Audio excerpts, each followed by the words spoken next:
Hello everyone. তো আজকের ভিডিওতে আমরা ফ্ল্যাশম্যানের অলৌকিক শক্তির রহস্য উন্মোচন করব। ফ্ল্যাশম্যানের ক্ষমতা অসাধারণ। ফ্ল্যাশম্যান আলোর গতিতে দৌড়াতে পারে, যা তাকে সময় ও স্থান ভ্রমণ করাতে সক্ষম করে। তিনি যে কোনো কিছু থেকে দ্রুত চলতে পারেন, হোক সেটা একটি গুলি বা একটি ধসে পড়া ভবন। আপনি ঠিকই শুনেছেন। ফ্ল্যাশম্যান সময়ের বাধা ভেঙে অতীত এবং ভবিষ্যতে ভ্রমণ করতে পারেন। তবে এই ক্ষমতার সাথে আসে বিশাল দায়িত্ব, কারণ সামান্য ভুল বা সামান্য পরিবর্তন পুরো সময়রেখাটাকে পরিবর্তন করে দিতে পারে।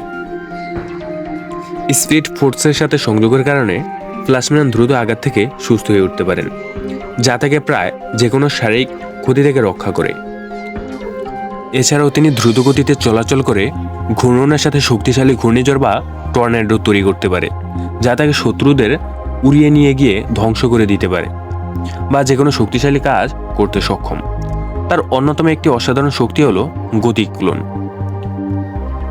গতিক ক্লোন হলো দ্রুত গতিতে চলাচল করে ফ্ল্যাশম্যান একই সময়ে একাধিক স্থানে উপস্থিত হতে পারে, যা শত্রুদের বিভ্রান্ত করতে সাহায্য করে।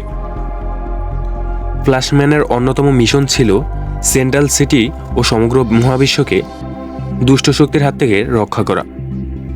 আপনার মনে প্রশ্ন আসতেই পারে যে ফ্ল্যাশম্যান এরূপ অলৌকিক শক্তির পাওয়ার রহস্যটা কি? তাহলে শুনুন। ফ্ল্যাশম্যানের আসল নাম ছিল অ্যানেল। তিনি একজন সাধারণ মানুষের মতো সেন্ট্রাল সিটিতে জন্মগ্রহণ করেন, যা উদ্যম এবং উদ্ভাবনের একটি শহর। কিন্তু তার জীবন নাটকীয়ভাবে পরিবর্তন হয় যখন তিনি একটি ল্যাব দুর্ঘটনায় বজ্রপাতের আঘাতে আক্রান্ত হন, যা তাকে অতিমানবীয় গতি এবং শক্তি প্রদান করে। হঠাৎ তার ভিতর প্রবেশ করে এক অলৌকিক শক্তি এবং তাকে গড়ে তোলে একজন সুপারহিরো হিসেবে। এবং এরপর শুরু হয় তার দুষ্ট শক্তির বিরুদ্ধে সংগ্রাম, এবং তিনি পৃথিবী ও বিশ্ব ব্রহ্মাণ্ডের রক্ষার জন্য সংকল্প গ্রহণ করেন। যতদিন অন্ধকারের সাথে লড়াই করার প্রয়োজন থাকবে, ততদিন ফ্ল্যাশম্যান থাকবে।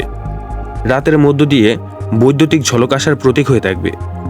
তাই পরের বার যখন আপনি অনুভব করবেন যে পৃথিবী খুব দ্রুত এগিয়ে যাচ্ছে, তখন ফ্ল্যাশম্যানের গল্পটি স্মরণ করবেন।